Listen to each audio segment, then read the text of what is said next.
Okay, so today I want to talk about gender, gender identities, gender non-binarism and all that kind of thing. And what spurred this on was a video that I watched from a YouTuber that I subscribe to called Kizzume. I recommend his channel. It's a very good channel. He makes these nice short videos. Because this is a nice short video, I haven't actually asked him if he minds me doing this, but I'm going to play you the whole video. It's just under 2 minutes, but I'm sure he won't mind because I am recommending his channel. So have a listen to what he says. I think it's really, really interesting. Then I want to give you my take on that, bring back something that I talked about a few years ago that this reminded me of, and it actually took it to the next level in my mind, actually, when I heard this. So have a listen to what Kazumi has to say. Whether they choose to word it this way or not, the actual argument from a number of people seems to be about whether or not gender is a social construct or not, whether gender is just another word for sex. We definitely have different social constructs and roles for what you're supposed to be if you're a man versus if you're a woman. Over the years, we've thankfully opened up those roles so they're not as oppressive. But now that it's becoming more common, particularly with youth, to completely toss aside the roles altogether, to toss aside the gender binary altogether, and go with something different, the existing gender binary is becoming more restrictive again. We have more choices than ever of boxes that we can fit into. But each of those boxes have stronger expectations than the larger boxes of the gender binary did up until recently. And sure, people can create their own boxes if none of the boxes that are available look enticing, which seems easier to do now than it ever was. But it leaves one feeling isolated. Some people are fine with feeling isolated, but that's only a small percentage of people. People naturally have desires for community, a sense of purpose, a feeling of belonging. And that's pretty hard to do if you've created your own isolated box. Personally, I like the notion of expanding who I am within larger boxes. I don't want to be held down by a box. I don't want to have to constantly jump around to different boxes. And I don't want to be completely isolated either. But now that the larger boxes are becoming more restrictive again, and they're probably only going to get more restrictive as time goes on, I'm definitely feeling the pressure. And I know I'm definitely not the only one. I'm not sure I like the direction all this is going, but we'll just have to see what happens. Thanks for watching. Okay, so before I go any further, just let me ward off any potential sort of objections here that man just means adult human male, woman means adult human female. They are ways to define those words, of course they are. If that's how you choose to define those words, then that is absolutely fine and dandy, so it is. I absolutely respect you for that. I am defining the terms as I use them in this video, in line with the way that Kazumi was using them in his video. Otherwise it's all going to go to hell in a handcart, isn't it? It's all going to go to rat shit if we don't do that. And we're defining it to mean sort of gender identity, expression, things that are typically baggaged, the ideas of masculinity and femininity in their typical forms. For example, somebody might say, you need to be more of a man, right? And what they mean is they don't mean you need to have a third testicle. They don't mean you need to produce an extra gallon of sperm, right? What they mean is an extra gallon on top of the gallons you're already producing. Yeah, if you're a sperm whale, maybe. What they mean is it's about your behavior. They mean you need to be more typically masculine, maybe more aggressive, maybe stand up for yourself a bit more. I don't know. That's the kind of things that they typically mean. So we do use these terms in that context. So I really liked Kazumi's video there. It hit the nail on the head for me. I understood his concerns, but I particularly liked the way he discussed the fact that he's often overlooked. You know, we often talk about sort of non-binary identities and the gender binary as if man was this little discrete homogenous thing of people who all have the same sort of gender identity expression, and woman is the same over here. And then there's this great big void in the middle that's now filled with 50 gender identities. And as I said in a video 4 or 5 years ago, I'm afraid I think that's a load of bollocks, right? Frankly. It just isn't like that. Now, is it a binary? Well, I suppose it's hard to say that it isn't if you just have two categories. But at the same stage, there's a bit of a difference between these two binaries. These were the examples that I gave back in the day. If I give you the number 0 and the number 1, and those are your only two choices, and there's a group of people, 500 people, and they all have to choose one of them, that's a binary choice. But let's say I give them a choice, any number between 0 and 100, okay? And they can all choose a number. That's not a binary choice.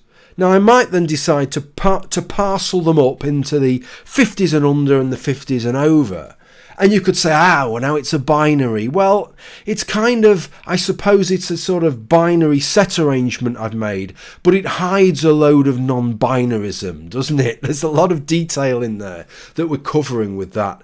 And I propose that that's what it's always been with the idea of man and woman as gender identities rather than just biological sexes in humans. That effectively you've got this sort of 0 to 50 and 50 to 100 thing. And so they're incorporating a whole load of space. But back in the day, I took it a stage further and I said, actually, if you think about it, and it's true, think about it now, I bet that everybody watching this video knows at least one woman who is more typically masculine in her general appearance, behaviour and everything than the most feminine man that they know. Okay? Almost certainly that's going to be true, right? So rather than, and this isn't a trans thing, this is just amongst people, cis people if you like, who identify as men and women. So I propose it isn't even like that. It was already like that. Okay, there was already this overlap, and we had this huge gamut just within men from the sort of at the 1s, 2s and 3s end, the Stone Cold Steve Austins, through to the Karma Chameleon era Boy Georges, which were maybe between the sort of 50s through to the 60s there. In many cases into the typically feminine category.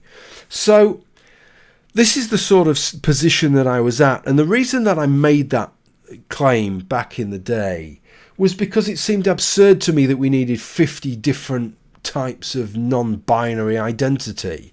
It was as if what we'd done is we'd gone, how can we group edible consumables together? How can we do it? And somebody said, well, let's make a binary of food for the solid stuff and drink for the liquids. And then a little bit down the line, somebody said, well, these yogurts don't really seem to fit in.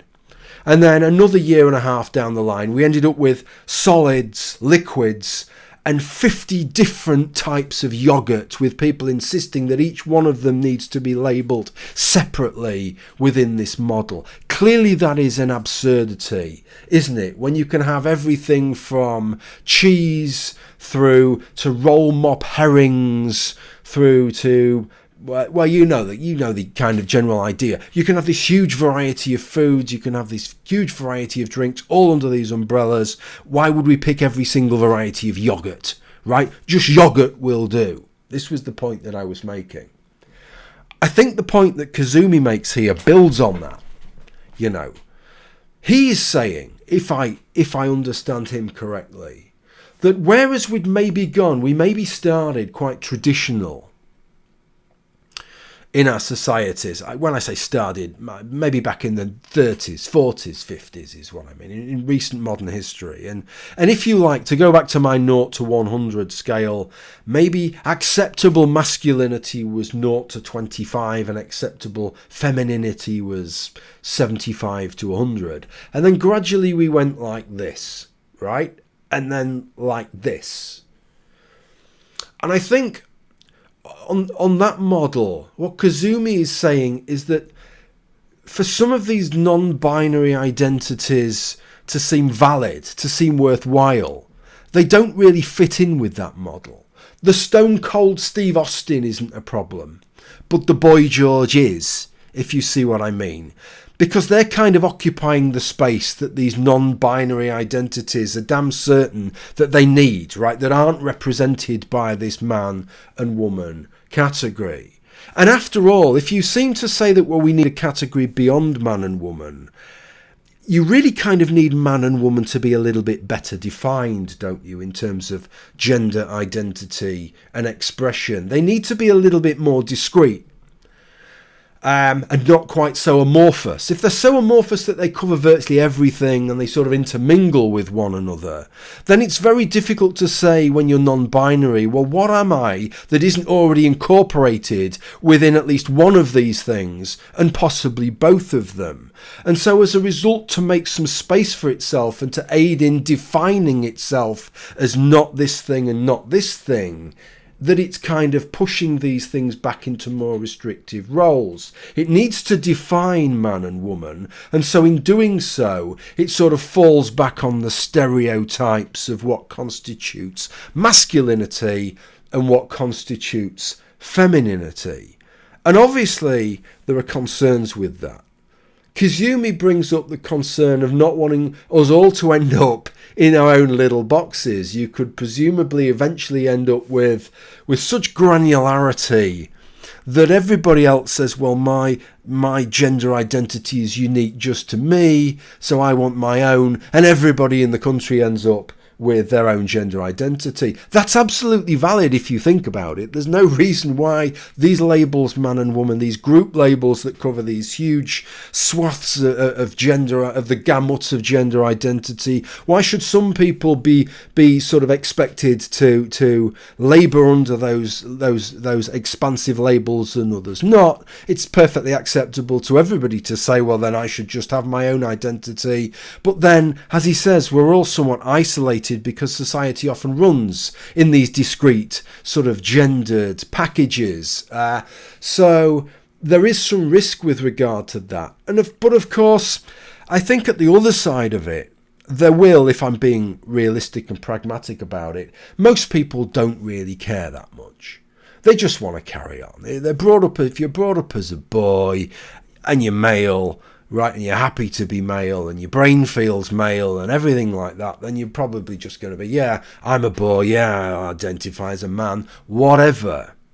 But what you don't want with that, what I think was an advantage, is that didn't have to track onto a very, very specific set of expectations that you couldn't fall outside, because there's no need for that. There's nothing wrong with being a man that is traditionally, typically masculine in almost every aspect. Nothing wrong with that whatsoever. But if you happen to be male, but you don't track with that, well, why should that be any more wrong? If that's what you're like, as long as you're a decent person, well, why should you be pushed back into that box with that greater weight of fitting these particular expectations effectively to help afford a definition so that non-binary people can better define what it is that they are not, if you understand what I'm saying. I don't know. One thing that Kazumi says at the end of that is that he looks forward to seeing where this goes from here.